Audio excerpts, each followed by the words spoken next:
One Nation, One Election Bill. The One Nation, One Election Bill has been passed in the Lok Sabha with 269 votes being in the favor of the bill and 198 votes against passing the motion. The bill was approved by the Union Cabinet with an aim to align the election process of states and union territories including Jammu and Kashmir, Puducherry and New Delhi.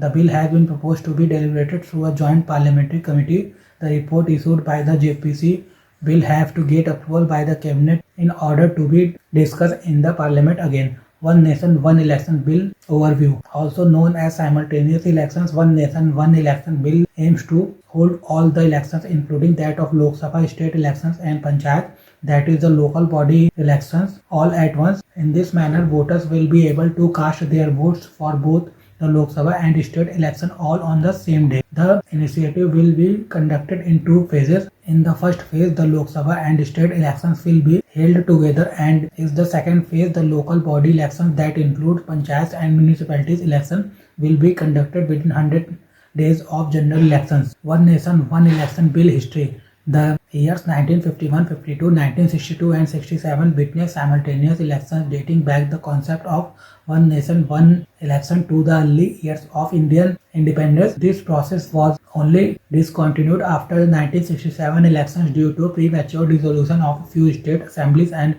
Lok Sabha in 1970. Since then, the elections are being conducted separately, which is only leading to increased cost. The concept of one nation, one election has been revived recently with the aim of aligning India's electoral process. One nation, one election advantages and disadvantages. A bill can only be taken forward with analyzing its positive and negative. Let's have a look at the advantages and disadvantages of One Nation, One Election Bill. One Nation, One Election Bill advantages. Cost reduction. It could save money by eliminating the need for separate election cycles. Focus on long-term governance. It encourages politicians to prioritize long-term governance over short-term gains. Increased voter turnout. Voters are less fatigued as they only participate once every few years, potentially boosting voter turnout. Level playing fields. Smaller parties can compete more effectively with larger ones due to reduced overall election expenses. Efficient use of security forces. It allows security forces to be deployed more efficiently for other purposes. One Nation, One Election Bill disadvantages.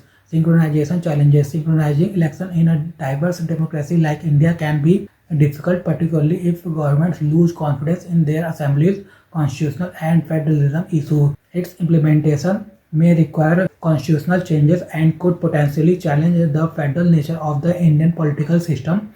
Impact on voter behavior. Voters may confuse national and state issues in simultaneous elections, blurring the distinctiveness of state-level politics. Impact on regional parties. It may favor larger national parties, potentially disadvantage regional parties. Accountability concerns. Fixed terms without the threat of election could reduce government accountability and encourage autocratic tendencies. One Nation, One Election Bill implementation. The implementation of One Nation, One Election policy is not feasible within the current constitutional framework. To enable this policy, certain essential amendments to the Constitution are necessary, including Article 83 concerning the duration of the Houses of Parliament. Amendments are required to fix the tenure and timing for the resolution of the Lok Sabha. Article 85 pertaining to sessions, prorogation and dissolution of Parliament. Clear guidelines must be established to prevent arbitrary or ambiguous resolution of sessions. Article 172 governing the duration of state legislatures. Amendments are needed to synchronize their tenure with that of the Lok Sabha. Article 174 similar to Article 85, this article deals with the session, prorogation and dissolution of state legislatures. Amendments are required to standardize procedures and timelines. These amendments are critical to harmonize the electoral process at both the center and state levels, ensuring the successful implementation of the policy. One Nation, One Election Bill challenges.